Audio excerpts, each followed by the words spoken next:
Hey guys, it's Cole Watkins with the Bridge Group, and welcome to part 2 of all things real estate investing.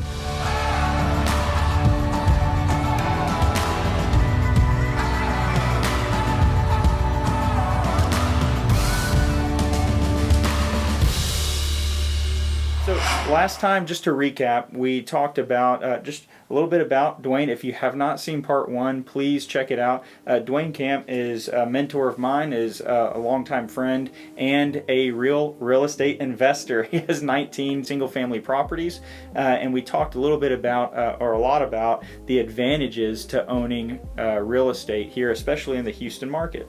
So what we're going to go through now is a couple other questions about maybe not disadvantages, but the realities of owning real estate in the Houston market. Properties, when I was first got into this, was almost a little over 15 years ago, and there's been significant appreciation over the past 15 years.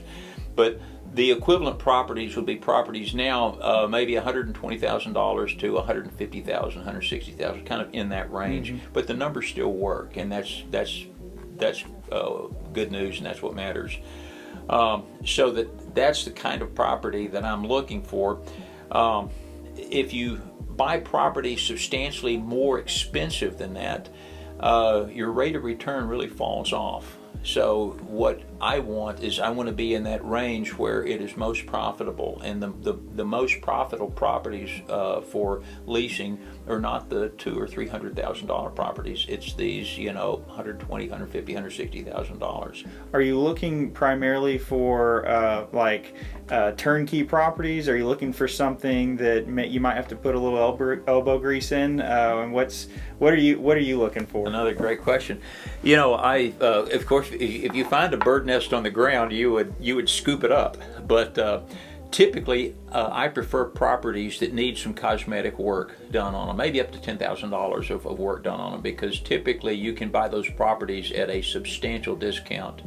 And there are enough vendors out there who do this regularly, and so that you can pretty quickly get a good feel for what costs are.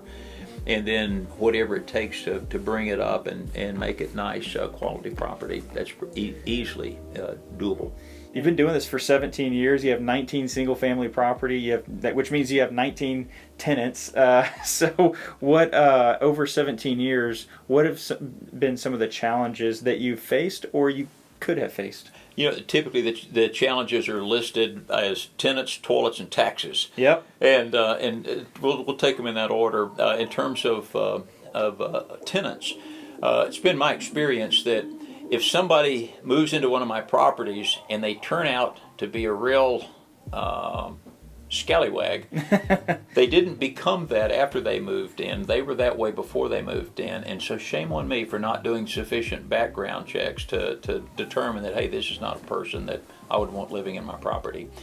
And so the only time I've gotten in trouble with that is when I haven't done sufficient background. And that's one of the reasons that whenever I lease, if one of my properties comes available to lease, I list it through a realtor, because I know that they're going to do some background on that potential tenant.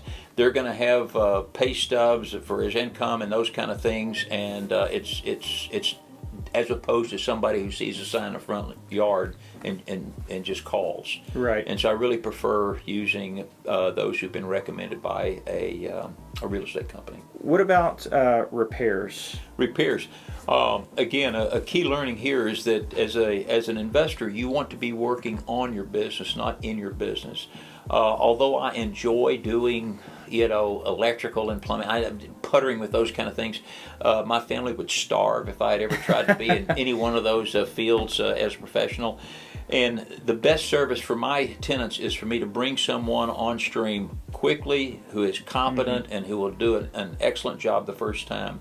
And so if I get a text or a call from a tenant about a plumbing issue or an AC issue or any other kind of electrical problem, I immediately turn and bring a vendor in, someone who I have a relationship with, and they provide excellent care and they fix the problem for the tenant. So if you've been thinking, I've always thought about investing in real estate, but and everyone says it. Well, what about that 2 a.m. toilet is leaking? Call. You don't have to be the one that is going out there and fixing the toilet. You just have to know someone, a plumber, preferably, that can go out there and fix it. And that's goes back to our first video called leverage. That is in a way leverage. Maybe not the leverage we were talking about in that one, but having a broad network of vendors that work well with you and for you, and having them on call. Okay, so we've talked about a lot in the first and second part of this, and I think that even with all the gurus and all the education courses and everything that is out there, one thing, and even what we've talked about, is the real estate itself, what to look for, the criteria, but also we haven't talked about how to procure those. And I think a lot of our viewers and me in the very beginning was, I don't have 120 or 150,000 to just drop on a real estate investment property. So how do I even? This is so far-fetched for me, right? And I know that you have a really good analogy of two brothers. One of them went the cash route, put it all down on one property, and the other used the L out of ideal leverage to actually multiply his investments. I'm kind of a visual person, and I understand the mathematics of these things, and so it helps me to see those things. And so what I did, I came up with these two brothers, A and B, and both of them received a $100,000 inheritance, and both of them wanted to go into real estate. And so brother A decided that he was going to buy a $100,000 property, and so he did that and began leasing it out. Brother B, on the other hand, decided to buy 5 properties, each of them $100,000, so that he could pay $20,000 down. So both of them invested their full $100,000. Brother A in one property, Brother B in 5 properties at $20,000 a piece. Per property. Okay. Which would be the down payment, a substantial 20% down payment on each of those 5 properties. And then, to make things simple, I just assumed, the expenses and taxes and so forth on each property, just to keep it all simple and comparable. And now, Brother A here would have to save up another $100,000 before he would buy his second property. But Brother B, as soon as he had $20,000 in earnings, he could buy his 6th property. Mm-hmm. And then every time those rental properties generated a cumulative $20,000, he would buy another one. And so, as I recall, and I'll provide all the numbers for you, the math and so forth. But by the time Brother A over here bought his second property for $100,000, it was about 13 years later. By that time, Brother B had 60 or 70 properties. Wow. But that just shows the power of leverage, using other people's money. And you might think, well, gee, is that a good idea? But I have no problem getting loans. When I present this, hey, this is what I'm going to do, and a banker says, hey, I want in on that. It's good for him, it's good for me, it's good for our tenant, it's a win-win-win. And so that's what makes this real estate a good investment with a good return. And it's been my experience that banks will be very quick and liberal to loan their money to real estate, especially in the Houston market, over almost anything else. I had one commercial lender, and I had a loan on several properties. It was a kind of what they call a blanket loan over maybe 5 different properties. And we were just having lunch, and I just mentioned to him that, oh yeah, I'm looking to buy another property. He said, well, Dwayne, I'd like to have an opportunity to finance that.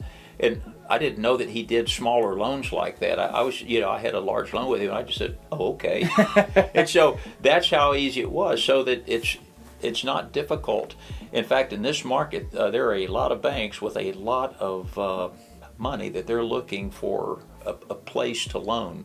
And if you have an investment, you couldn't do that on stocks, you couldn't do that on racehorses or cattle, that I know of, but on real estate, that's a sound investment opportunity, and banks will line up to have a part in that. Dwayne, thank you so much for being with us again today. I really appreciate it. If you are looking to buy, sell, or purchase your first real estate investment, please feel free to reach out to us. We would love the opportunity to work with you.